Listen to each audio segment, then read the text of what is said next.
Hello, everybody. Welcome to the first anniversary of the birthday show of Moonlighting SF. Give yourselves a hand for coming out. Celebrate with us. And how about a hand for the man behind the preheat, the man spinning on the wheels of steel, the digital wheels of steel, DJ Joel. DJ Joel. Fantastic to have him here. And you know what? While you're clapping, how about a hand for the bartenders? Yeah. Hooking you up with drinks, hopefully getting you drunk. That's what you do on your birthday. You go out, you have a great time. You wake up in maybe an ATM kiosk where you don't really remember how you got there. You're real cold, but you're a year older and not really wiser. That's how you do it in San Francisco. Joel, when's your birthday? August 31st. August 31st. So you celebrate your birthday during Burning Man? That is true. That's nice. That's nice. A playa birthday. Do you ever celebrate it in your birthday suit, DJ Joel? That makes me uncomfortable. Yeah. I think that's a yes, ladies. Hey! So we have been doing this for a year. You know what I was doing about this time a year ago? What's that? I was going to a friend's wedding in Sutter Creek, California. I didn't know that was a real town, actually.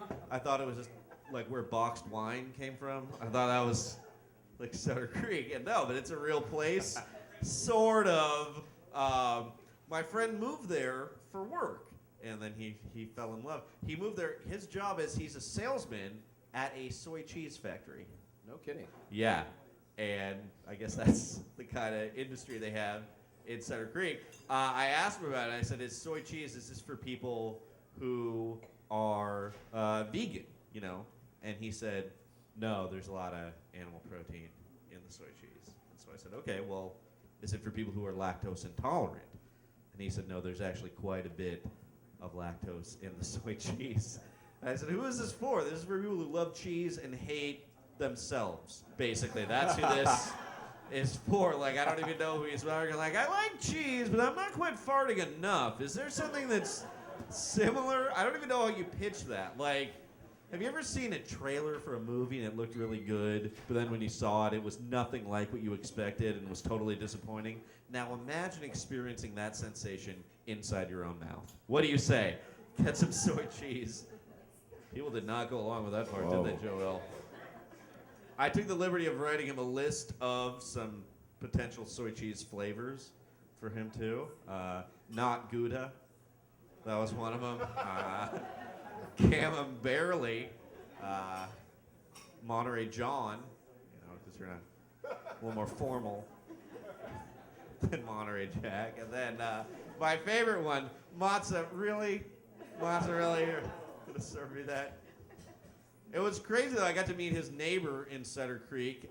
We met at a bar. He was wearing overalls and nothing else. Kind of a Burning Man style outfit a little bit. And he introduced himself as an 8th generation gold miner, which is like saying you're the product of 7 generations of failure. Because if any one of those generations had found any bit of gold, you're a merchant, you're like a jeweler or a craftsman, but no, still panning for stuff. He was a proud redneck, even though he was in Sutter Creek, California, Northern California, definitely. To show his pride, he had the Italian flag tattooed on his right arm, and then in a matching spot on his left arm, he had the Confederate flag. Yes, in 2013, he had that. And I think that combination just says, I'm not really into winning wars. You know, he likes to be in the mix, negotiate a surrender, pay a big fine. I guess that's kind of what you do.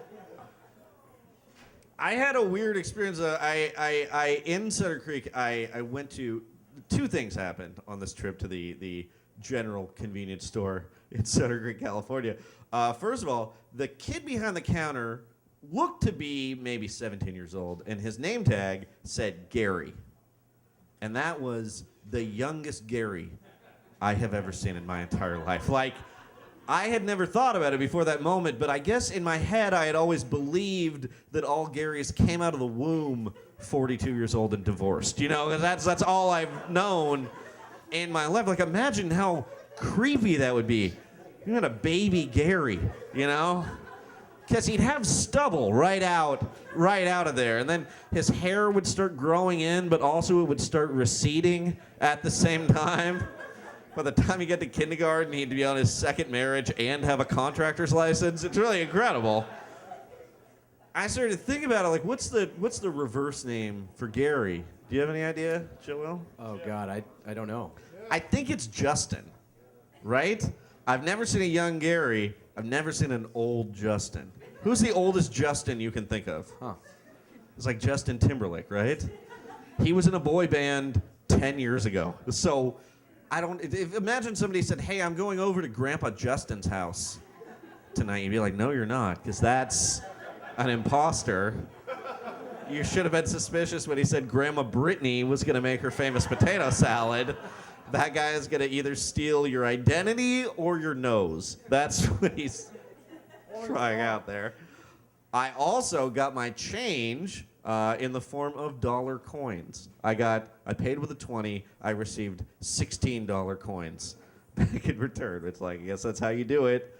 In the creek, paper money's kind of scarce. But I was really suspicious because dollar coins do not seem like real money to me. They look like they should be like legal currency at Chuck E. Cheese and Narnia exclusively. Like they're rare. I almost wanted to like hold it up and just make sure it wasn't gelt. If it had been closer to Hanukkah, I probably would have bitten it just to make sure. It's just a weird thing. Like they seem cartoonish to me. And they're only used in San Francisco. The only tradition is using them in anger, the most anger possible, because they were on Muni. And you'd always get them and be forced to, and like it's the worst coin. Like all the other coins have some redeeming quality to them, right? Quarters, you got the game quarters. That's awesome. Dimes, fucking adorable, right? A little tiny FDR. Imagine how small that wheelchair would be. It'd just be the smallest little etching. A nickel, you think it's a quarter for a second, you get your hopes up a little bit. You're like, it's still 5 cents. And a penny allows you to feel very charitable at very low financial cost to yourself. Like, right? You just like throw one. Have you ever thrown like 3 pennies into the leave a penny? They're like, you could have taken 2, you threw 3. This guy's loaded. It doesn't even matter what you buy, too. I once went to a store, I bought a pack of cigarettes, I bought a package of condoms, and a 40 of malt liquor. I got my change back and I put all 4 pennies back into the leave a penny. The clerk leaned over the counter and shook my hand. I started to leave and there was a woman on crutches who held the door open for me. And I started to go and I got to my car and I heard this, hey! And it was a U.S. Marine and he was saluting me and he said, you're the real hero. You're the real hero, Sean Keane. I'll tell you one more thing before I get out of here.